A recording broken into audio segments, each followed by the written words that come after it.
Jan Hudek put on a show last week, charging down the course in Chamonix. The Calgary native notched his second career World Cup win. He'll be after another one today. Hot on his heels, teammate Eric Gay, the 30-year-old, recorded his 17th career podium finish, only 3 back of the Canadian record.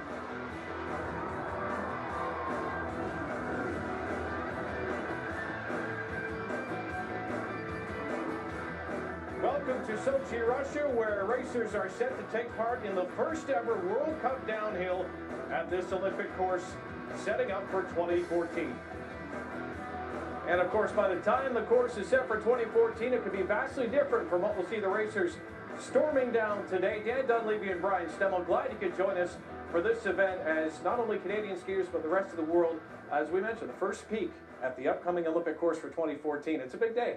It's a huge day, and interestingly enough with the course, some guys like it, some guys hate it. During training this week, a whole pile of guys missed gates, and it's been really difficult. Steep at the top, extremely steep and icy. Guys were going out up there, and they said it kind of to slow the guys down. It's extremely difficult at the top, and they wanted to err on the side of caution. But it's a big deal in Russia here today in Sochi. The president, Dmitry Medvedev, is there, so they're really looking forward to this one to get these pre-Olympic races underway. There was no caution under the skis of the Canadian racers last week, led by Jan Hudek and Chamonix. What a finish for 3 in the top 5. Yeah, it was really a momentous occasion for Jan, Eric, and Ben Thompson, who finished 5th. And for Jan and Eric being on the podium together, I know what that's like. You remember that for the rest of your life. I was there with Rob Boyd in 1987. We still talk about that. So these guys will have that to remember for the rest of their lives being there together. And for Eric, pretty interestingly enough, he said, you know, I was really happy with the team result, but hey, I was only 3rd. I wanted to beat Jan, but he came down. They had a really solid, terrific run. First place when he came down at the time with number 20, and he really thought that this was going to stand up because most of the top guys had come down already. He raised that arm high in the air and was thinking this was going to be it for him again, another victory, but he had to wait for his buddy and teammate Jan Hudek, who just has such a nice touch and feel on the snow. Loved it here in Chamonix because the conditions were a little softer, a little more suited to a glider, and Jan is that kind of guy, and he just was in disbelief when he came through the finish. Couldn't believe he took home that victory. But I think the guy in bigger disbelief was Ben Thompson. Coming for number 50, he did the day before and finished 11th. Well, he stepped it up 6 places and had a remarkable run coming down in 5th, and it was just a great day to see all of those guys in the top 5 for Canada. The bulldog of the Canadian team with that 5th place finish, and of course a very exciting day for Canada, and you can see the history here as Brian mentioned. You go back to 2009 in Lake Louise with Harity, Gay, and Dixon, 3 of the top 5. Jan Hudek spoke about that day in Chamonix. In Chamonix, it was, like I said before, I think 10 years of emotions and struggle and injuries, you know, all coming together for an amazing victory, and you know, to come ahead of guys like Baumann and Kroll and Kusch after having such an amazing year, even Eric, it was very humbling to be in that winner's circle and to be standing on the podium with those guys. And I think what made it doubly sweet was having Ben and Eric up there with me as well. It was amazing to share with the whole team, and to have such a team effort just goes to show how well we work together as a team, and I hope it's a sign of more things to come. It was absolutely a special day for Canada. Not since 1994 have we had such a great day for the whole men's program. What makes it even better is that we only had 3 at the start, and we all 3 had great success that day. So, you know, Jan's story is pretty incredible also with all his injuries, and for him to come back and overcome that. So it's a great day.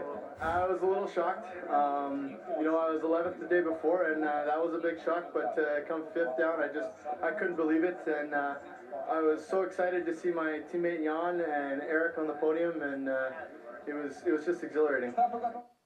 See the enthusiasm in all the racers, and of course they all had great days, but you know what I take when you listen to an athlete talk about their results is how they speak about their teammates, and every single one of them there had something great to say about each other.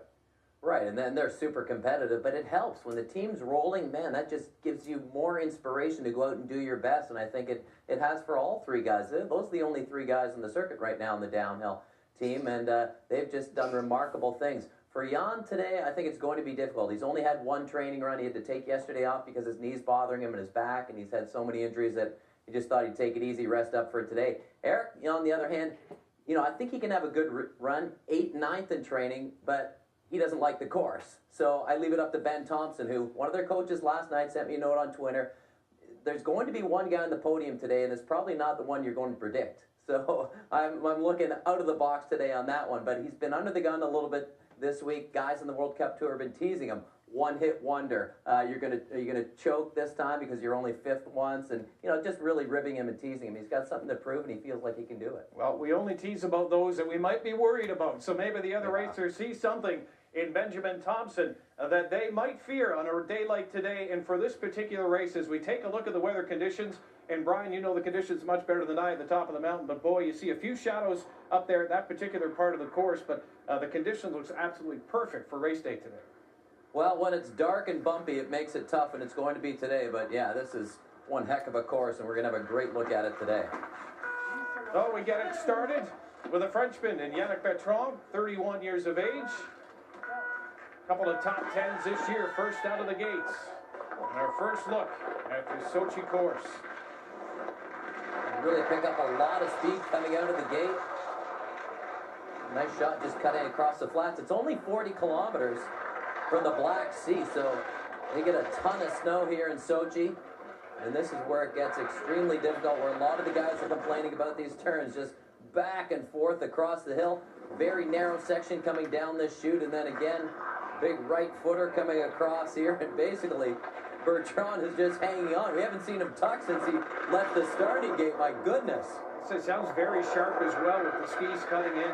You mentioned so close to the water and the precipitation maybe affecting the type of snow and the maybe a little bit more icy conditions. Well, absolutely. You can see all the snow on the outside of the course. They've had to move that to the side and prepare the snow that's on the hill, water injecting it, taking this big bar about 20, 30 feet across, injecting water into it and turns it into a skating rink. Some guys like it, some guys don't, but we've heard that all week. There's a big flight off that jump. Not sure why they set that gate right on the landing. We've seen guys have problems on courses before where they set a gate right in the landing area. Guys will get caught up in it if they have the wrong direction. Remember, guys have only been down this course twice. Some guys only once because they canceled the second training run after 36 guys. So difficult conditions here today, and it's a long track, my goodness. 2:12 was the winning training time. Saw that last shot a moment ago, the amount of shaded area on the course now back into the sunlight.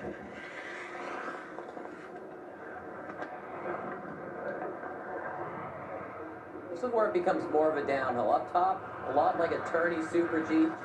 More of a downhill down here, but man, Bertrand, he might as well rest his elbows on his knees right there. He looks so tired.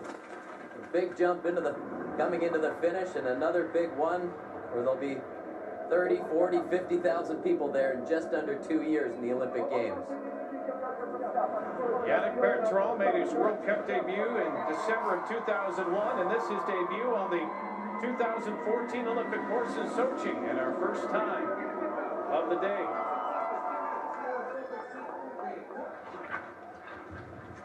Up top and wearing the number 4 bib today, Eric Fisher, born in Ontario, Oregon. Very quickly from the sunlight into the darkness on the top of the mountain. Yeah, most courses are north facing, and that's why it's in the dark. It just seems to hold the snow on the north side of the mountains more often. Boom, man, blew a shoe. Fisher's down. I just hate when those B-nets are there. There are no trees or anything. They could just slid into the snow, and I had to have some hard plastic hit him right in the face, but he's dealing with a face full of snow right there. Not a hard fall, but man. Talked about being icy and bumpy, and here he is there. Boom, that left ski just comes off. Sometimes when there's not a lot of pressure on your ski and you hit a hole and all of a sudden you put pressure on it, that toe piece just clicks off right away, and he'll be having a word with his serviceman if he ever wants to see him after this race. His serviceman will probably be avoiding him right now. That is not fun when your ski pops off like that and you fall when it's not your fault. Well, you mentioned our first racer, the Frenchman, Yannick Bertrand, was holding on. As we saw there, Eric Fisher could not, and racers watching that spill near the top of the course. And a moment that they will hold their breath slightly there. You can see the workers tending to that fence that you were talking about. I think that's the only thing they're going to tend to. It looks like Eric Fisher's fine. He's a big, tough dude. Yeah, just wipe the snow off, give him a pat in the back. You'll be all right. Get in there tomorrow, kid. So, one down as far as at least crashes are concerned. The rest, we'll see if they can keep her upright on this Olympic course when we come back on Sportsnet. And there is a good sign right there is Eric Fisher in Sochi, Russia. His first look at the course on race day. I'm sure his critique of the course might be a little different than it was before things got underway. Kjetil Jansrud of Norway on course. Bernard Rusi, the great Austrian ski racer who's designed a lot of the downhills on Olympic tracks, designed this track in Sochi.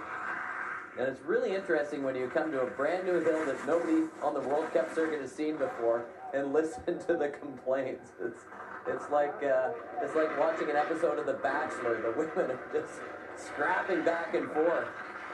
But that's what the guys are doing this week. Some guys are great. And Jansrud should like this course. He's a guy who's a great technical skier, has tons of skill.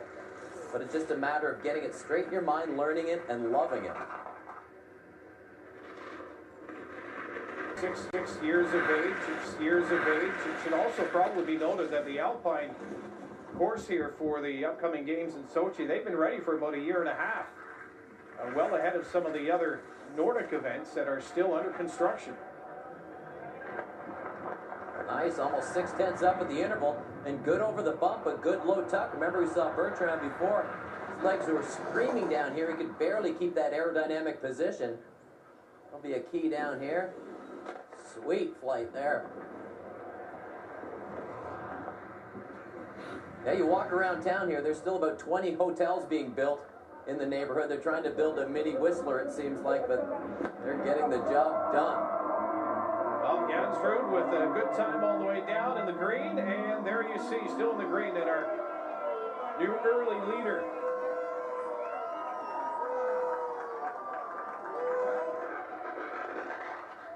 On course now is Carlo Ianca,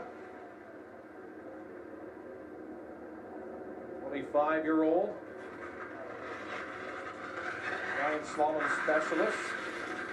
Yeah, the former overall champion has really not been having one. Ever since he had that heart surgery last year, he was out for a few days, came back, won right away, and then just started thinking way too much. Once you start thinking on the World Cup circuit, that's when things go bad. You just want to have a clear mind up top, and Ianca just hasn't been able to do that. They called him the Iceman before, but his brain is frozen over.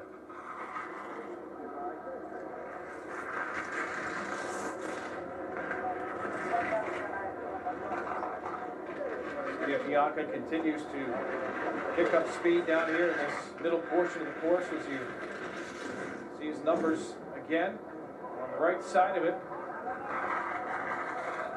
He's still there. It looks like he's just crawling through that midsection of the course, not going fast at all. Then you get down here into your tuck, and it seems a lot better. But man, that midsection of the course is a sleeper to me. No wonder guys have been complaining about it. That's more like downhill right there.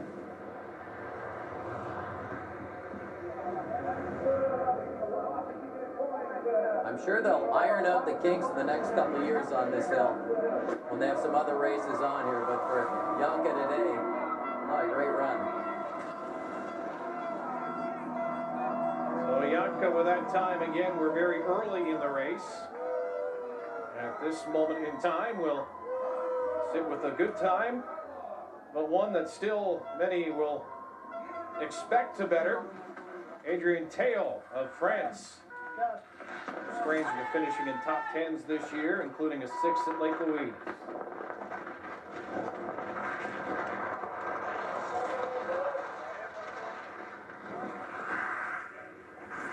We skipped the top part of the course because the interval times are set at 2 minutes, and this course is so long.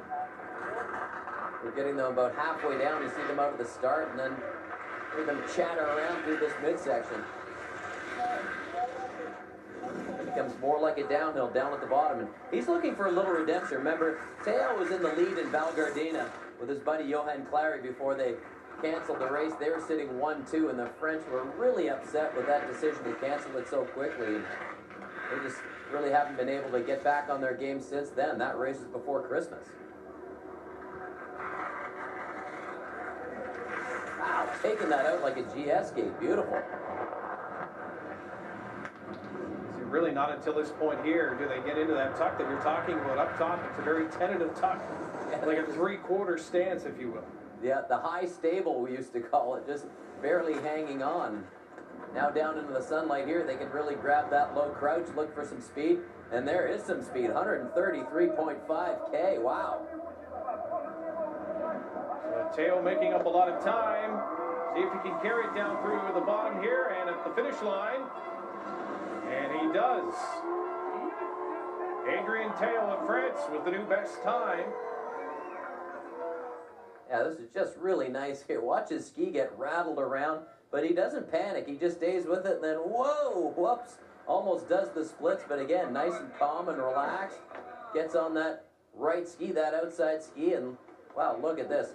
Just decides, hey, I'm going to go right through this gate, get my tunnel vision on, and smack that out of the way because the shortest line to the bottom is the fastest, and kaboom. Does it beautifully. Sweet technique from Teo. Right off of the shoulder for Teo, and there you get a look at our leaderboard up until this point in the race. And for Canadian ski fans, you'll want to stick around because coming up next, we'll get a look at Jan Hudek coming off the big weekend in Chamonix. He will take to this Olympic course in Sochi for the first time as a racer, coming up next on Sportsnet. Down at the finish line, which is actually halfway up the mountain. It's quite the trek for both the journalists and in particular, of course, the racers to get up there. And we head up top, and Italian Christoph Innerhofer. Hey, you have to take a windy chairlift, they described it as, in 2 gondolas, so a ways to make it up here, but you guys are really in love with this resort. It's beautiful here. Whoa, no, Innerhofer. Look at that balance, come on. Oh, we didn't see Eric Fisher when he popped out of his ski have balance like that, and we've seen a couple guys do that today, and when these conditions are rough, oh man, he is one unhappy camper. Well, if you missed it last week in Chamonix, it was a great day for Jan Hudek. Yeah, this was just a remarkable day for Jan Hudek. Just nice and smooth and calm and relaxed, and he was feeling it. And I had a tear in my eye when I saw him in the finish. I'm sure he and his family did as well, but this is a different kettle of fish up here in Sochi. As you saw in that shot there in the gate, not just a different kettle of fish, but also a new look for the Canadian team with the light blue spider suit. That's right, one of the ski team sponsors, KLM, has designed this suit for this race in Sochi, so the light blue, the KLM colors, the Canadians will be flying in that today.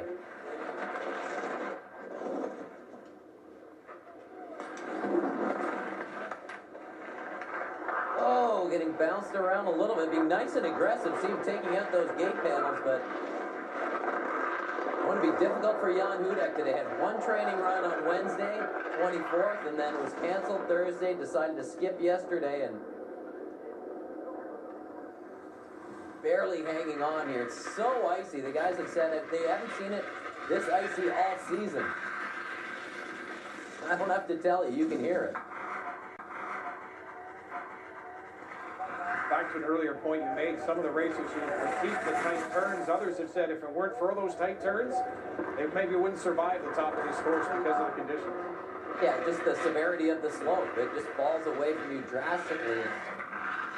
I think they could do a little bit more in the design. I had a good topographical look at the outlay of the course, and they could use a little more of the advantage of the terrain because it's so expansive here. The free skiing is phenomenal, but they can set these turns a little bit wider to come across the hill. They don't have to set them so straight down, and I think Jan Hudek would benefit from that.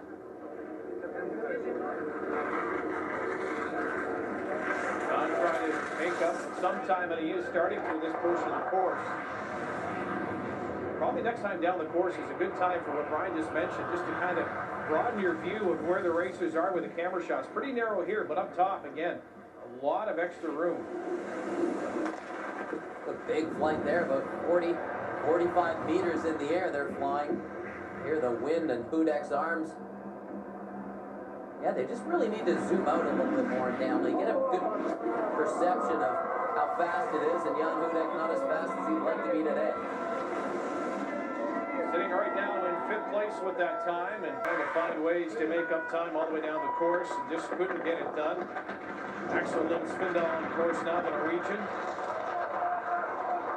Olympic gold medalist. We'll have a look here at the course. Oh man, he's getting bounced around as well.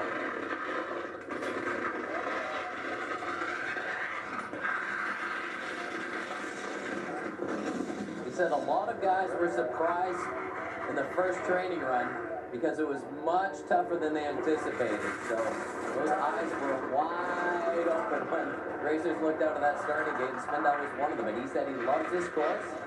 He doesn't like the price of the phone calls in Europe, $6 a minute in Russia. So one thing he was complaining about as well. Tough to phone your girlfriend Julia Mancuso when it's $6 a minute on Valentine's Day coming up. But she's worth it. He just really hasn't been comfortable all season long, struggling, gritting his teeth. Normally he's just so calm and cool and collected, and this year he's fighting it for some reason. He was sick in the middle of the season. He's waffling around a little bit, just really hasn't found out that perfect balance yet. I wonder too, in a situation like this, Brian, where no one has raced this course yet, they've trained it, but you know, it's an opportunity to level the playing field a little bit for everybody. Yeah, absolutely. Guys like Didier Couche don't have 10 years of experience here. Svindal's time puts him in 5th place. That'll bump Jan Hudek down a little bit. Watch his hand right here. Dips that hand down, which throws his ski up in the air, and when your hand's down on the ground and just not where it should be, you're in a bad position and bad balance, and that just sometimes seems to be the case this year with Axel Lund Svindal. Here you get a look at the leaderboard, and Adrian Teo still atop the standings. And still to come for the Canadian team, Eric Gay will take a shot at Sochi, Russia for the first time. And we return with more World Cup coverage here on Sports. Earlier today, for the first time ever, a World Cup race was held in Andorra, the slalom. And Marlies Shield picks up her 6th win. She's been unbelievable all season. Those 6 wins she has in slalom compared to all of the wins Lindsey Vonn has in downhill, and those two are at the top of her game. But Marlies Shield for Austria, another dominating performance.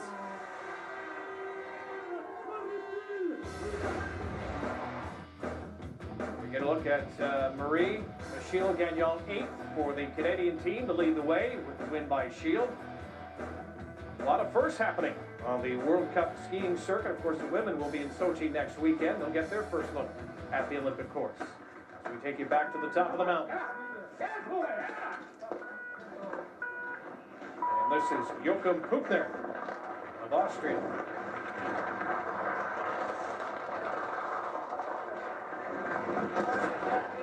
It's so intimidating looking at that starting gate and having to tuck down that first, get rattled around actually. Last year for some of the Europa Cup races, they had to lower the start because of avalanches down there. So, you know, when there's avalanches on a course, it's got some steepness to it. Again down here, steep into a big carousel turn. Puchner looks tired already.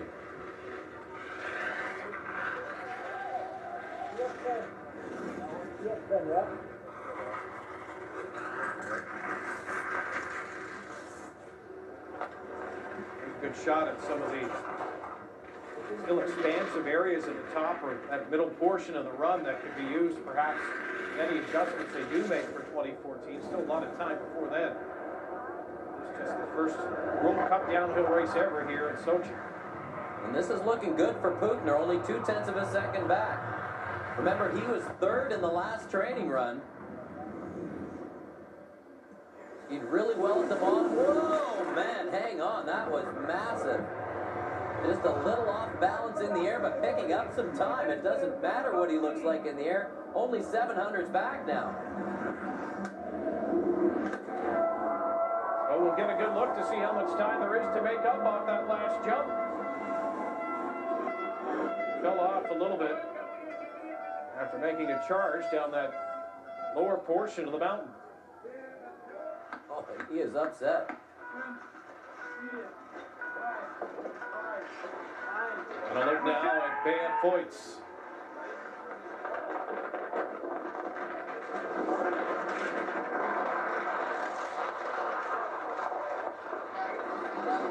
Wrapped up the 2010-11 season, going from never having podium in a World Cup to winning the downhill in Whitwell, and from there, just started to slowly rocket himself up into race contention. Yeah, he's really been the surprise for me of the season so far. 2 victories, 5 podiums. And Bernard Brucey, the fellow who designed this course, describes him as a phenomenal talent, and he would know it when he sees it. Whoa, man, that was close, almost going down there. He won the Lauberhorn in Wengen, the Super G in Val Gardena, excuse me. And he's third in the downhill standing, so this kid has really come on this year.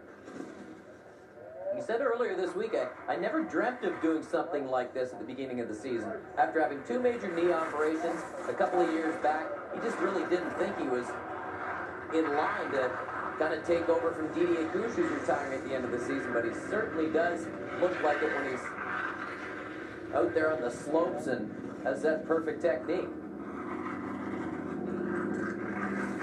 Loved racing in North America to start the season, as Brian mentioned. He can carry that momentum over here. Needs to make up some time. And he's done that.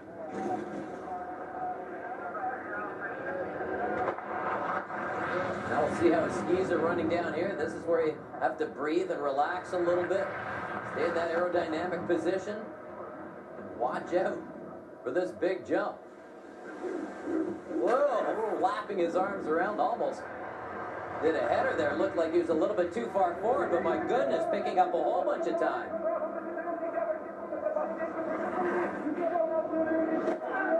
Well, a remarkable run. You can hear him just cutting through the air as he tears down the mountain to take the race lead.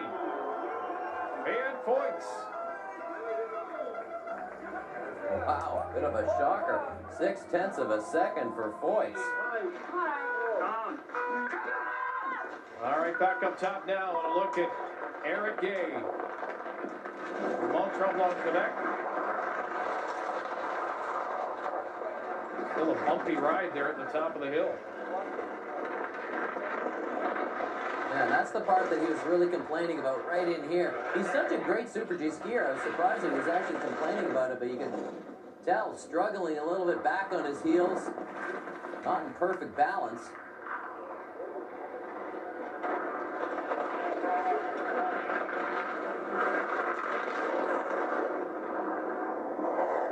I think he's really trying to talk himself into liking this place, because in 2 years he better like this place or he's not going to be having that gold medal wrapped around his neck. He said it's a great place and a great venue. I just wish it wasn't as turny as it seems to be. Some sections of the course he really likes, others he doesn't, but it's always challenging on the legs and encompasses all the fine elements of downhill. He's just got to learn to love it a little bit more than he does right now. Can it get into your head a little bit too much, the fact that this is an Olympic course instead of just racing the course for what it is? It's a hill like any other with different challenges to it? No, I think you have to take it as the Olympic downhill. That's his biggest event of his life, and he has to focus on that. So it probably takes away some of his focus for this race right now in this run, but in the long picture, in the long term, which he's really looking towards that big picture, he's really got to focus on loving this in a couple of years.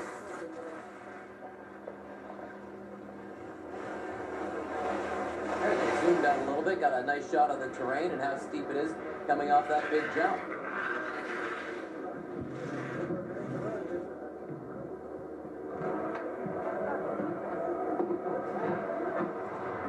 Wow, losing lots of time, 1.6 back.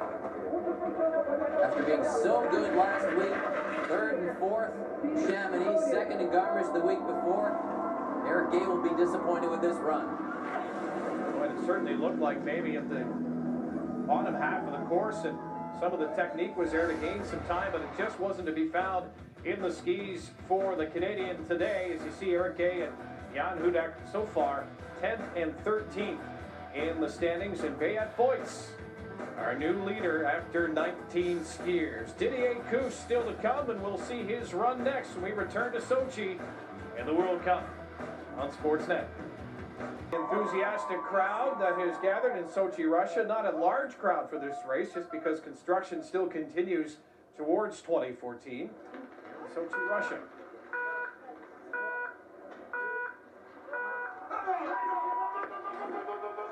And the drive on now for Didier Couche, who labeled this a magnificent course. See what he thinks in a couple of minutes. That's because he's retiring too. He doesn't have to ski this thing again. Yeah, pretty interesting here. Guys walking around with sniper rifles and AK-47s and kind of a Vegas-style buildings down at the bottom. But yeah, still a lot of development here. And Couche had said to people earlier that he wasn't really worried about 2 years because he was hoping to be here, but not as a racer, because he'd be 40 years old by then, be way too old to be racing. Might be a great look at this course for him then if he comes back and is a commentator in a couple of years. That would do it. He'd have first-hand experience, that's for sure. And it was surprising earlier this week, too, the big head of the boss of the head ski company, Johan Elias, offered him more than €1 million to ski next year. And Didier Couche said, no, thank you. Look at that, beautiful in the air. Gets in his tuck better than anybody else, and he said, no, thank you, because it was never about the money. And that's just what kind of guy he is. But got enough money from winning Kitzbühel and Garmisch the following week, backing that up, and he's been on a tear as of late. Wasn't great in Chamonix, but with great technique, he can win anything on any given day.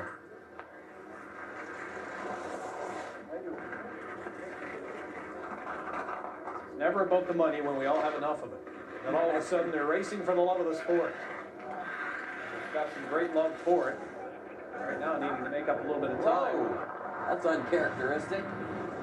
We don't see him messing around in the air. Watch this, it's gonna be perfect.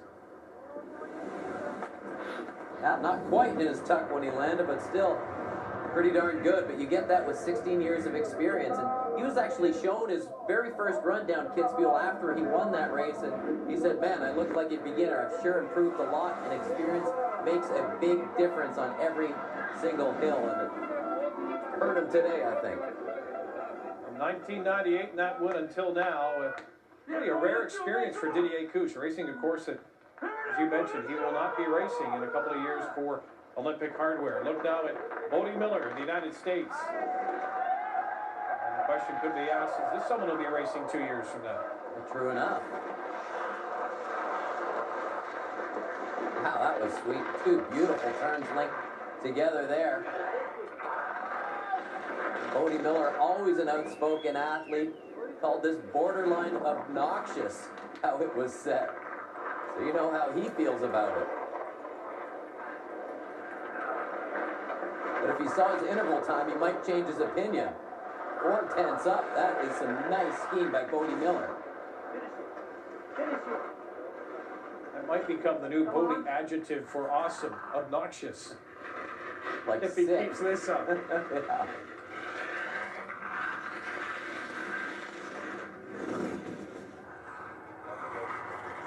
He's just he's really smart, outside of the box kind of thinker. And whoa, man, 0.6 of a second. He is really flying today as Bodie Miller. Guy who's always coming up with new ways and new advances in the sport. Wearing a slalom boot with a GS boot. Doing different things, tinkering with his equipment and toying with the line each and every day, trying to ski that perfect run and make that perfect turn. And he's doing it on a bunch of these turns today. A nice high line there as well.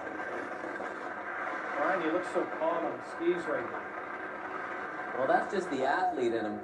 Great athletes make it look pretty darn easy, and Bodie Miller is one great athlete. Wow, now losing a bit of time and back off that jump.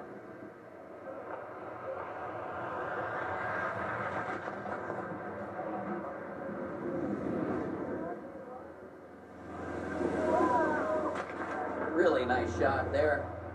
Coming right across your camera view, and man, 0.3 of a second now. Michael Jordan never made it look difficult, did he? And those are just the best athletes in the world. And Bodie Miller chasing down the time here at points. If Bodie can push it, catch a little bit more time, actually last a little bit more in that last portion of the course, sitting in 3rd place right now. Flashback now, Klaus Kroll last week, the winner in Chamonix. Whoa, yeah, big mistake up there from Klaus Kroll. Didn't really expect to win this race because he'd made so many mistakes. That was the Friday race before the Canadians were 1st and 3rd, and Klaus Kroll has really been on a tear all season.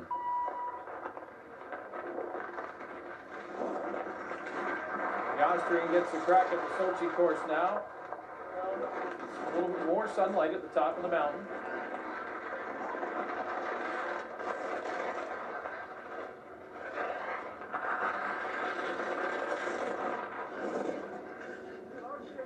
Man, it's making him look like a beginner up here. Klaus Kroll is the best in the world, or one of the best, and looks like Bambi on ice through that very difficult top 30 seconds of the course. And he's been tinkering with his equipment all week. And normally when you're on a roll, you don't want to change your setup whatsoever. You go with the same boots, same way there.